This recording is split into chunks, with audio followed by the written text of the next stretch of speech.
হলো বলো তো? এতক্ষণ ধরে তো কারেন্ট অফ থাকে না কখনো। কোনোভাবে পাওয়ার কাট হলো না তো? দাঁড়াও আমি মেইন বোর্ডটা দেখি। এই শোনো না, কোথাও যাওয়ার দরকার নেই, এখানেই থাকো। আরে তাহলে বুঝবো কি করে লোডশেডিং না অন্য কিছু? আমি তো বলছি কোথাও যেতে হবে না। কোথায় কি তার এমনি খোলা পড়ে আছে, কারেন্ট লেগে যাবে, দরকার নেই কোনো। তাহলে ধরো ইলেকট্রিশিয়ানকে একটা ফোন করি। তাই করো।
কি করছেন এগুলো? কি করছেন আপনি এখানে? এটা স্টোর রুম তো একটা। হ্যাঁ জানি, এটা স্টোর রুম। আপনি একটু অপেক্ষা করুন, সব প্রশ্নের উত্তর পেয়ে যাবেন। আমাকে আমার কাজটা করতে দিন। দাঁড়ান।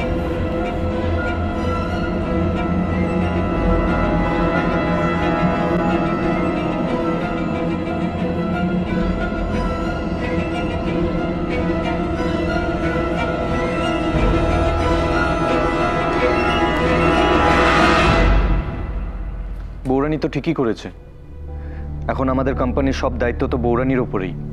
সেখানে আমি আর তাই বলে এতদিন ধরে যারা প্রাণপাত করে পরিশ্রম করেছে কোম্পানিকে দাঁড় করাবার জন্য, তাদের মতামতে কোনো গুরুত্ব নেই। আচ্ছা ঠিক আছে, বাড়ির এখন যা সিচুয়েশন, এখন আর এসব নিয়ে আমি ডিসকাস করতে পছন্দ করছি না।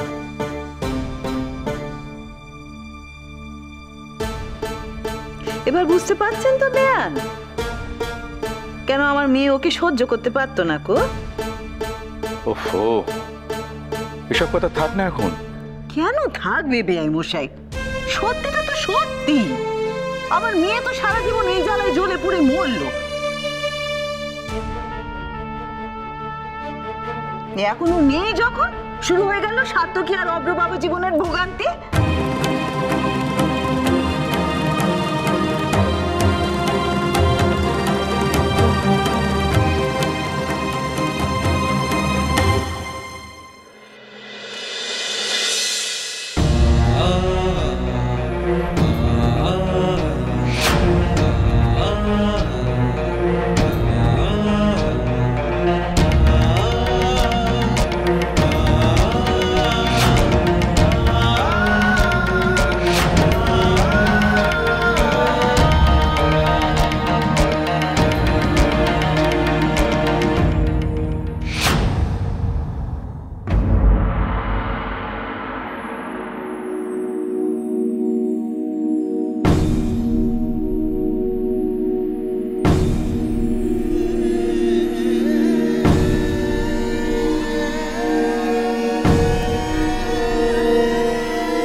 এসব নিজের চোখে দেখার পরও কি করে অবিশ্বাস করব কনক? কি করে তোমাকে আমি ভরসা করব? আমি বুঝে গেছি তুমি কেন আমাকে অ্যাভয়েড করছিলে, কেন তোমাকে এত অন্যরকম লাগছিল আমার।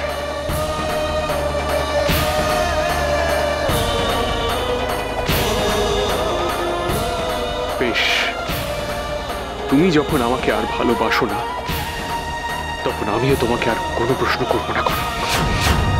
কিন্তু আমিও দেখতে চাই শেষ পর্যন্ত তুমি কি করো।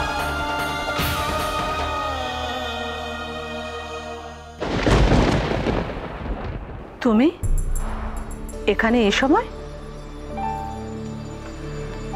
আমি কতগুলো প্রশ্নের উত্তর খুঁজতে এসেছি গুরুমা। প্রশ্ন? সেটা তুমি ফোনেই সেরে নিতে পারতে। কিন্তু আজ এত রাতে এখানে কি দরকার? প্রশ্নগুলোর উত্তর না নিয়ে আমি এখান থেকে যাব না গুরুমা। আমার জন্য উত্তরগুলো জানা খুব প্রয়োজন। বেশ তো, বলো না কি জানতে চাও। কনকের সঙ্গে তো নিয়মিত আপনার যোগাযোগ আছে।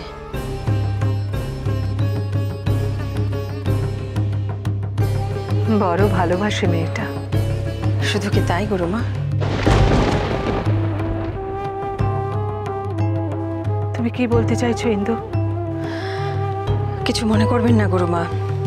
সেদিন যেভাবে আপনি আমাদের বাড়িতে হঠাৎ করে পৌঁছে গিয়ে কনকের সাইলামে যাওয়াটা আটকালেন, বাড়িতে পুজো করতে চাইলেন, এবং পুজোর দিন রাত্রিবেলা অচৈতন্য অবস্থায় যেভাবে কনককে ছাদে পাওয়া গেল, এই সব ঘটনা আমার মনে একটা সন্দেহ জাগিয়েছে গুরুমা। আর আমি জানি সেটা অমূলক নয়।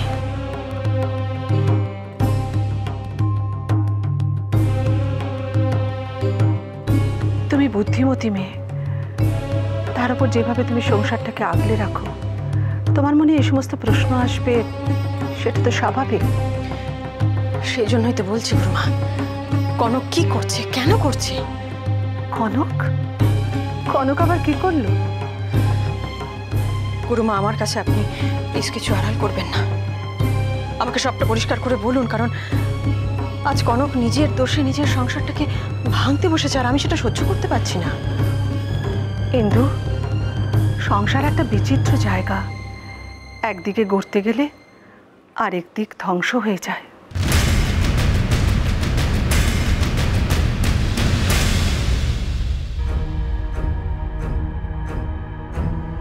ওর নিশ্চয়ই শরীর খারাপ লাগছে, তা না হলে এরকম অবস্থা হবে কেন? দেখুন দেখুন, আবার কনকি হয়তো কিছু একটা করেছে। ছোট মা কোথায়? কেন সার্থকী, ছোটকে কি দরকার?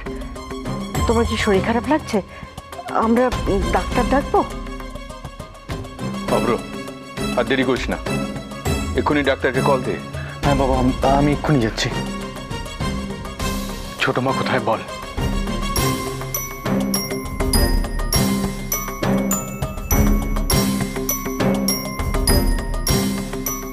সত্যি তো, সন্ধ্যের পর থেকে তো ছোটকে দেখিনি। কোথায় গেল ও?